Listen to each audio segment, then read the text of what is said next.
watch. Now, May is Lyme Disease Awareness Month. As the temperatures rise and people spend more time outdoors, tick bites become more common. Ali Moresco has Lyme disease. She is the Project Lyme board chair and is here to tell us a little bit more about what we can expect this season. First of all, I hope you are doing well. Give us an update on how you're doing, because the last time we talked to you, I think you were going through different treatments, so a lot of ups and downs.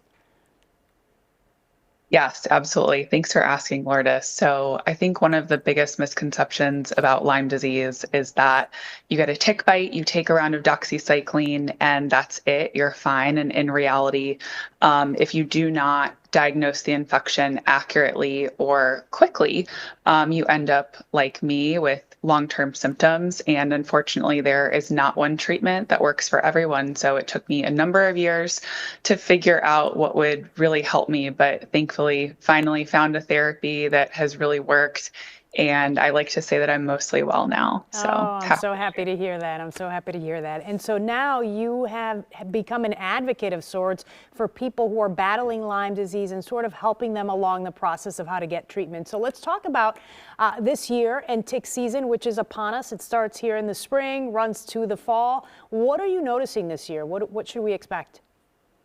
yeah, so ticks unfortunately are active all year long, but this is really the height of tick season right now in that May, June timeframe. And I'm noticing an increased amount of tick bites, number one. Number two, most people are not getting a bullseye rash or finding the tick. So it's really important to monitor yourself for symptoms.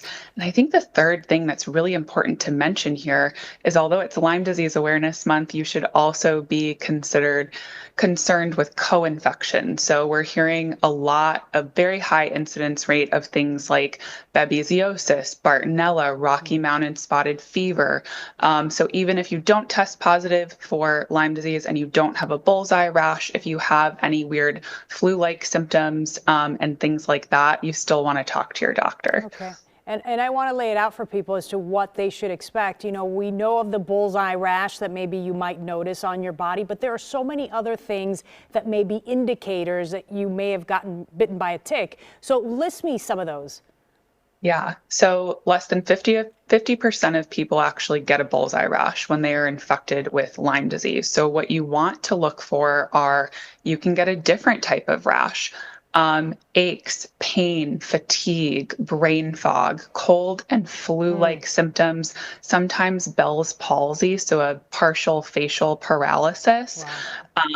Can present as early signs and symptoms of Lyme disease. And as it disseminates, if it's a longer term case that you don't catch, the symptoms can be very similar, but it can progress to things like memory loss and tremors, and very, very severe muscle and joint pain. So those are kind of the things you want to look out for. Right. All things that we should know. We should also know about this event that you've got coming up May 29th, Cocktails and Curiosity for Lyme. So tell me what you're hoping to do.